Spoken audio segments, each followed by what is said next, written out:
So what I want to talk about is those three orientations of business: the product orientation, the sales orientation, and the marketing orientation in the context of international business. So just to remind very quickly, a product orientation is when you sell something based on the FABs, the features, advantages, and benefits of a product, and you try to convince people to buy it simply based on what the product is. So you try to talk about the fact that it's made out of Italian leather, or that it's stainless steel, or it has a great battery life. And that's the whole focus of your marketing, is talking about the product itself. That's called a product orientation.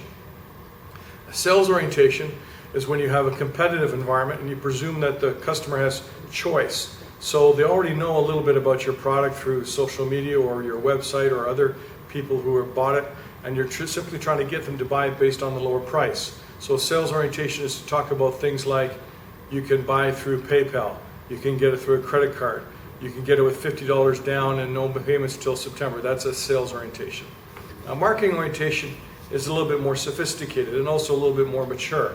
A marketing orientation is to engage the customer in a little bit of a conversation to find out what it is they actually want and sell it to them.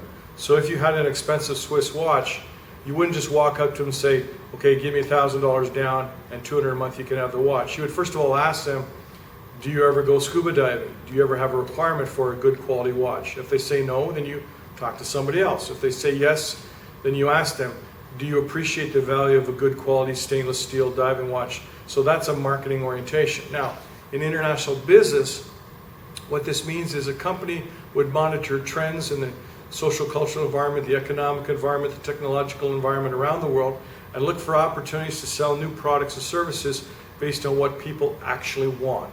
And a couple of classic examples is Honda in Japan, decades ago, made motorcycles. But they looked at the market in North America in the 1970s for smaller cars that were more gas efficient. And Honda said, well, we can make small cars. And they did. And now everybody worldwide knows about Honda as a car company. They make medium-sized cars and luxury cars, but they started with a marketing orientation, saying there's a demand and an opportunity here for small cars that save on gas. That's what we're going to make. And there are many other examples of companies like that. Apple is another example, where there was a market that was growing for small phones, not called smartphones yet. That was dominated by companies from Scandinavia, like Nokia, Motorola in the US, and so on. Apple's making notebook computers and desktop computers, and they're saying to themselves, hey, this whole phone market is where things are growing. Let's start making phones. So that's another example of a marketing orientation, where a company looks at what people actually want to use and either changes their product to fit that demand or creates a new product or service that would be more commensurate with what the expectations of the consumers are.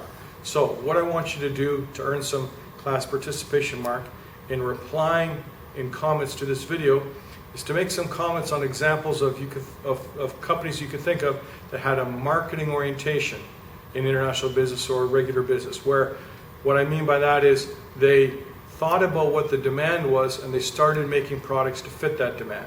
Or they had a product which they added on features or some new type of service or way of using it to make it easier for the customer according to the new trends.